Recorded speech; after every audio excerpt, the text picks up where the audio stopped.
Identificar los voltajes nodales que se piden en la figura es equivalente a conocer la diferencia de potencial que existe en esta resistencia, en esta otra de acá y en esta fuente de corriente, considerando estas referencias de voltaje. Anteriormente se habían conocido esos voltajes nodales al aplicar el método de nodos. Ahora se van a conocer estas diferencias de potencial aplicando el método de mallas. Y como en todo análisis por este método, lo que tenemos que hacer es comenzar a dibujar las corrientes de lazo cerrado que se van a estar proponiendo. No importa si se propone a cada corriente de malla que vaya en el sentido horario o en el sentido antihorario, siempre y cuando estemos respetando la convención de signo pasivo. Es decir, si tengo un elemento que me consume energía, que bien puede ser una resistencia, un inductor o un capacitor, y veo que algunos de ellos tienen una referencia de voltaje, tal que así vamos a decir que aquí el signo positivo y el signo negativo en este otro terminal, es porque debo de entender que hay una corriente que la está atravesando de esta forma, que va desde el signo más hacia el signo menos. Lo mismo si tengo una corriente que ya está establecida, vamos a decir que va así, es porque debo entender que va a dejar una referencia de voltaje con el signo más y el signo menos de esta manera. Ahora digo que las corrientes de malla vienen en el sentido horario y polarizo las resistencias de esa forma. Ahora se forma un superlazo en la parte de aquí, ya que se tiene esta fuente de corriente en medio de las dos mallas. Y antes de eliminar visualmente a dicha fuente, puedo obtener la ecuación de restricción, que viene dada por lo siguiente: 5 amperes es igual a la corriente que comparte la dirección de dicha fuente, que en este caso es la corriente de malla número 3, y le resto el valor de la corriente de malla número 1, ya que esta viene en el sentido opuesto en que está propuesta esta fuente. Si yo hubiera dicho que la corriente de malla número 1 viene en el sentido antihorario, pues compartiría la dirección que esta fuente y la tendría que sumar. Pero no es el caso y me quedo con esto.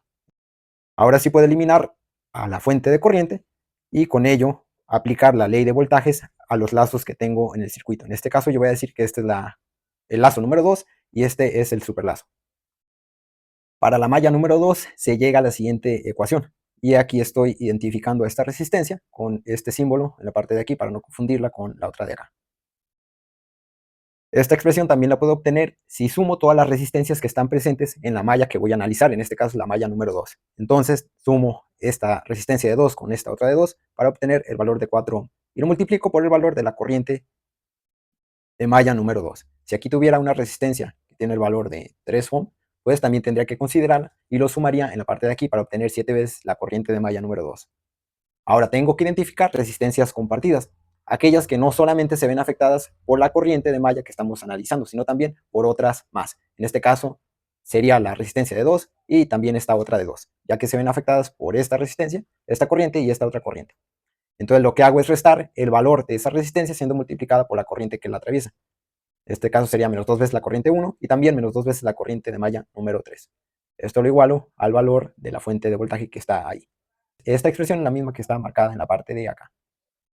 Ahora, si hubiera existido esta resistencia de 3 ohm, pues no la tendría que haber considerado con el signo negativo, ya que esta no es una resistencia compartida, pues no hay otra corriente que le esté atravesando, le esté afectando. El proponer a todas las corrientes de malla en el mismo sentido hace que se generen dos referencias de voltaje opuestas dentro de las resistencias compartidas. Por eso, al analizar el lazo, se multiplica a su corriente perteneciente o corriente dominante por la suma de todas las resistencias que se encuentren en dicho lazo, mientras que se multiplica el valor de las resistencias compartidas por el valor de la corriente vecina y con el signo negativo. Así que este menos sale por esta referencia de voltaje que es opuesta a la de aquí, y este otro menos de acá surge por esta referencia que es contraria a la de acá. Ahora, esta es la ecuación correspondiente a la supermalla, que también la podemos obtener si hacemos lo que comentaba hace un momento. Primero sumo los 4 y 2 ohm que están aquí para obtener 6 veces la corriente de malla número 1. Y ahora me brinco a la parte de acá para sumar 8 más 2, que son 10, y lo multiplico por la corriente de malla número 3. Ahora identifico las resistencias compartidas, que siguen siendo estas dos de acá, y lo multiplico por la corriente de malla número 2, que no es correspondiente al superlazo que estamos analizando. Entonces aquí sumo, resto menos 4 veces la corriente de malla 2. Y esto lo igualo a 0. Dicha expresión es la misma que está escrita en la parte de acá. Ahora con ello ya he armado el sistema de ecuaciones de 3 por 3. Y lo que sigue es resolverlo para conocer los valores de las corrientes de malla. Entonces estos son sus valores y se puede ver que la corriente de malla número 1 que yo propuse yendo en el sentido horario, en realidad está fluyendo en el sentido antihorario. Aquí puedo ver que está el signo negativo. Y decir que la corriente viene en el sentido horario, pero con un valor negativo, es lo mismo decir que viene en el sentido antihorario, pero con el valor positivo.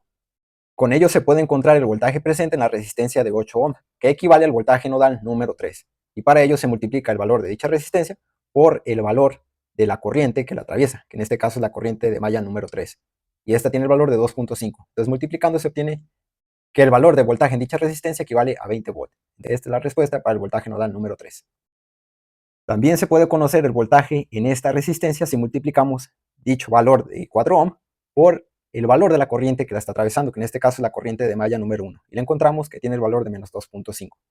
El voltaje en la resistencia de 4 ohm es igual a los 4 ohm siendo multiplicada por la corriente de malla número 1, que esta tiene el valor de menos 2.5. Entonces aquí ya lo sustituyo.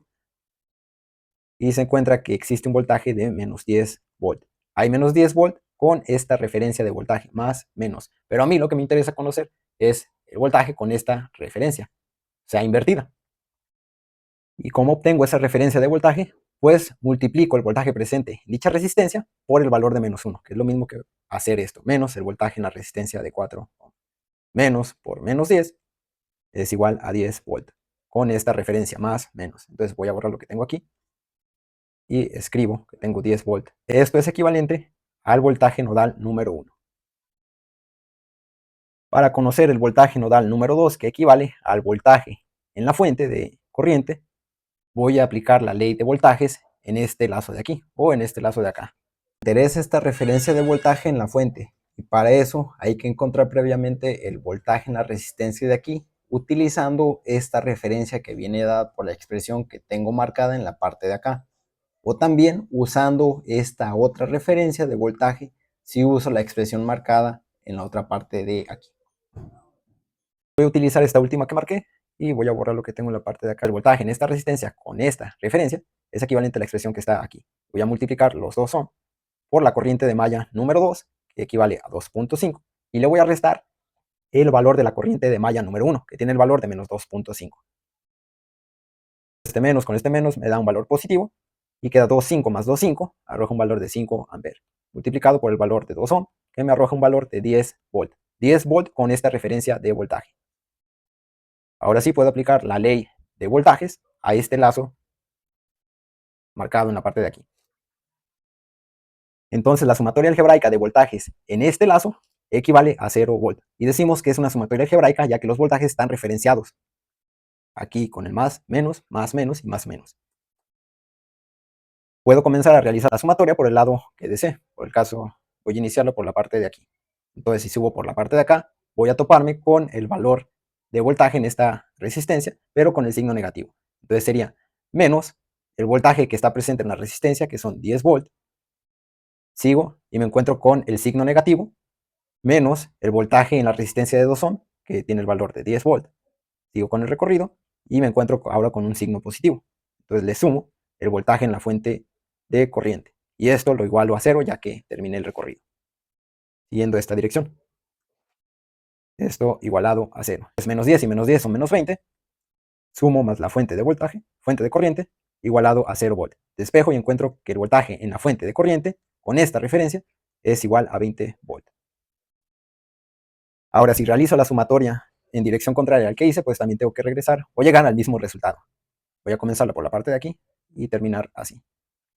Primero escribo menos el voltaje en la fuente de corriente. Estoy en la parte de acá. Ahora encuentro este signo positivo. Sumo más el voltaje en la fuente, en la resistencia de 2 ohm, que son 10 volt. Sigo y me encuentro con este terminal positivo. Y tengo que escribir el voltaje en esta resistencia, que es igual a 10 volt. Aquí ya terminé el recorrido, lo igualo a 0. Y escribo lo siguiente. 10 más 10 son 20 volt. Nuevamente igualando a 0. Y ahora despejo. Los 20 volt es igual al voltaje en la fuente. Entonces hay un voltaje de 20 volt en esta fuente de corriente y con esta referencia. Así que esos son los voltajes nodales, 10, 20 y 20 volt. Y aquí en el simulador se comprueban dichos resultados.